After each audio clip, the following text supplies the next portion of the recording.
देखिए, सबसे बड़ी बात है कि अगर समाजवादी पार्टी का ज़िक्र कर लेते हैं तो समाजवादी पार्टी में लगातार हम ये देख रहे हैं कि कई बड़े फेरबदल हो रहे हैं वोट बैंक के लिहाज से। और इसके साथ ही ये भी देखा जा रहा है कि उपचुनाव जो है वो भी बहुत ज़्यादा अहम रखता है समाजवादी पार्टी के लिए, बसपा के लिए। नमस्कार, मैं हूं माही सिंह और आप देख रहे हैं नेक्स्ट नाइन न्यूज। आज बात करने वाले हैं बृजभूषण शरण सिंह को लेकर। जिस तरीके से कैसरगंज सीट से लेकर वो चर्चा में बने हुए थे, जब बोलते हुए नजर आए थे कि दबदबा था, दबदबा है, दबदबा रहेगा, कहीं ना कहीं उनका दबदबा खत्म हो गया। जी हां, अब उन्होंने साफ तौर पर बोल दिया है कि भारतीय जनता पार्टी उनको अब मौका नहीं देंगी और वो मुंगेरी लाल बनने के सपने नहीं देखते हैं।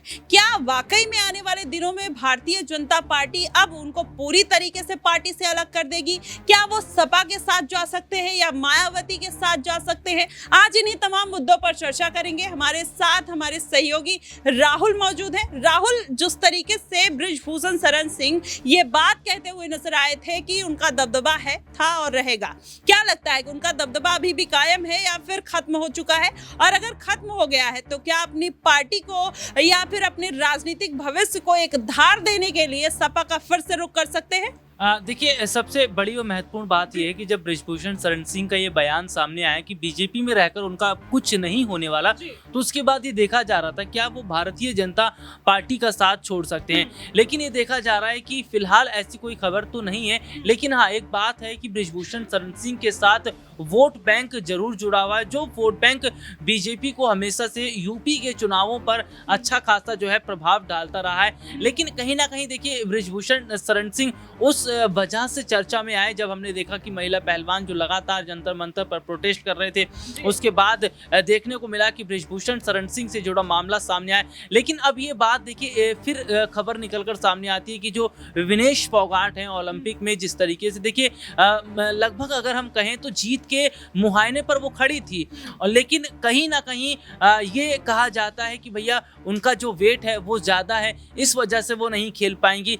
तो ऐसे में ये बात कही गई थी कि क्या विनेश फोगाट के खिलाफ एक बड़ी साजिश की गई है, खेल मंत्रालय के द्वारा साजिश की गई है, या यहाँ से देखिए बृजभूषण शरण सिंह के जो बेटे हैं उनको भी एक बड़ी जिम्मेदारी मिली है, क्या उन्होंने जो है एक बड़ी साजिश दिल्ली से वहाँ तक की है। तो ऐसे तमाम कई तार हैं जो बृजभूषण शरण सिंह, उनके बेटे और विनेश फोगाट, इनसे जुड़ते नजर आ रहे हैं। लेकिन देखिए, बृजभूषण शरण सिंह की अगर बात करें तो मुझे ऐसा लग रहा है कि बीजेपी जो है वो कहीं ना कहीं पार्टी को मजबूत तो करना चाह रही है, लेकिन इसके साथ ही साथ ये भी देखा जा रहा है कि उन चेहरों को अलग रखा जा रहा है जो चेहरे जो है पार्टी के लिए विवादों में रहे, या जो चेहरे पार्टी के लिए ठीक नहीं है। इसी वजह से देखिए, अगर बात करें तो उनको टिकट भी नहीं दिया गया, चुनावी मैदान में उतरते नहीं आए, प्रचार प्रसार भी वो। ये सवाल राहुल इसलिए उठ रहे हैं क्योंकि 6 बार के सांसद बृजभूषण शरण सिंह एक बार सपा से भी रह चुके हैं। ऐसे में भारतीय जनता पार्टी ने दरकिनार कर दिया।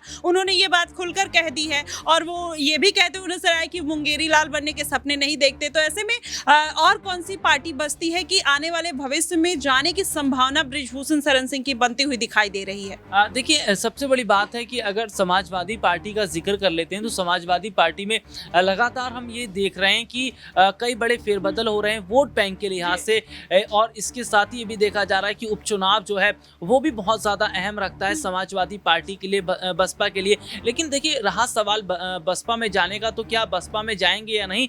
हालांकि देखा जा रहा है कि बसपा को लेकर कोई ऐसा बयान उन्होंने नहीं दिया, या वो ये नहीं कह रहे हैं कि बसपा की तरफ जाएंगे। देखिए हाँ, एक ये बड़ा पॉइंट हो सकता है कि समाजवादी पार्टी का रुख कर सकते हैं। देखिए, बृजभूषण शरण सिंह की अगर हम बात करते हैं तो वोट बैंक उनके साथ जिस तरीके से जुड़ा हुआ है, वो वोट बैंक ही बताता है कि पार्टी में किस तरीके से अभी भी फिलहाल वो मजबूत पोजीशन में है। लेकिन कहीं ना कहीं बृजभूषण शरण सिंह का अगर हम जिक्र कर लेते हैं तो वो भी अपने राजनीतिक जो उनका आगे का स्थिति है, राजनीतिक जो पढ़ाव है, वो क्या समाजवादी पार्टी के साथ तय करेंगे। देखिए, मुझे ऐसा लग रहा है कि मोइन खान जैसा मुद्दा जो कि समाजवादी पार्टी के लिए एक जिसे कहा जाए तो फांस बन के रह गया है, क्योंकि मिल्कीपुर जैसी सीट जो है वो जितना समाजवादी पार्टी के लिए अहम अहम रखती है उतना उत्तर प्रदेश के मुख्यमंत्री योगी आदित्यनाथ के लिए अहम रखती है। तो शायद अभी वो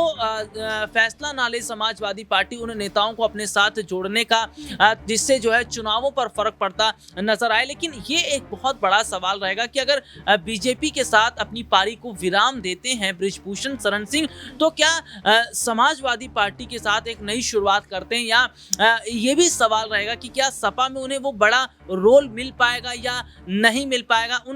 उनका वोट बैंक अब कितना मजबूत है। देखिए, पहले और अब के अकॉर्डिंग अगर बात करें तो वोट बैंक जो है वो लगातार गिरता और बढ़ता रहता है। लेकिन पहले के मुकाबले में अब जिस तरीके से बृजभूषण शरण सिंह के अगर वोट बैंक की बात करें तो वोट बैंक उनका कम हुआ है। तो शायद ऐसे में ये देखा जा रहा है कि वोट बैंक कम हुआ है, इसलिए बीजेपी ने उन्हें देखिए टिकट तक नहीं दिया और उन्हें प्रचार प्रसार में नहीं उतारा। तो ये भी देखा जाएगा सपा में अगर बड़ा रोल उन्हें मिलेगा या मिल सकता है तो क्या उनके पास वोट बैंक है, जनाधार क्या है, जनता के बीच उनका क्या मतलब प्रभाव पड़ रहा है। तो ये तमाम चीजें, तमाम रणनीति बनाने के बाद ही सपा तय करेगी कि बृजभूषण शरण सिंह जैसे बड़े नेताओं को पार्टी के साथ जोड़ा जाए या नहीं।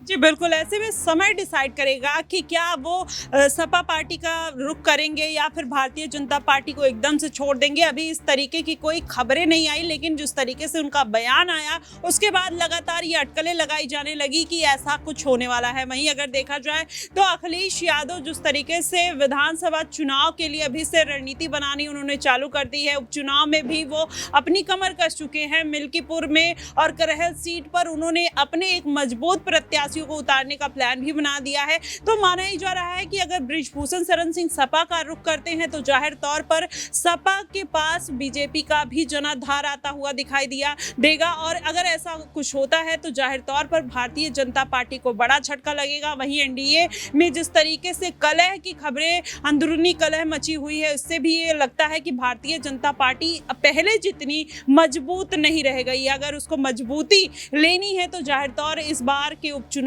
में ज्यादा से ज्यादा सीटें निकालनी होगी। लेकिन वहीं करहल और बिजनौर सीट की बात करें तो कहीं ना कहीं अखिलेश यादव का दबदबा है और माना जा रहा है कि ये दो सीटें कहीं ना कहीं अखिलेश यादव के पक्ष में जाती हुई दिखाई दे सकती हैं। हालांकि मिल्कीपुर सीट की अगर बात करें तो अवधेश प्रसाद की वजह से कहीं ना कहीं अखिलेश यादव भी अब इस बात के कॉन्फिडेंस में है कि अब आने वाले दिनों में मिल्कीपुर सीट भी उनके पक्ष में जा सकती है। लेकिन इतना आसान नहीं है। मायावती और चंद्रशेखर आजाद रामन भी मैदान में है, जहां पर मिल्कीपुर और कटहरी सीट पर उनका दबदबा माना जाता है। दलित वोट बैंक ज्यादा है। ऐसे में अगर मायावती आजाद वहां पर अपना कब्जा जमा लेते हैं या फिर वोट में कटौती करते हैं तो जाहिर तौर पर अखिलेश यादव कहीं ना कहीं वहां पर उनको बड़ा नुकसान देखने को मिल सकता है और भारतीय जनता पार्टी को इसका पूरा फायदा मिलता हुआ दिखाई देगा। फिलहाल देखना दिलचस्प होगा कि आखिरकार बृजभूषण शरण सिंह आने वाले दिनों में किस पार्टी का रुख करेंगे, वो तो समय बताएगा। फिलहाल आपको क्या कुछ लगता है आप हमें कमेंट बॉक्स में जरूर बताइएगा। फिलहाल के लिए बस इतना ही। देश और दुनिया की तमाम खबरों के लिए हमारे साथ बने रहिएगा नेक्स्ट 9 न्यूज पर।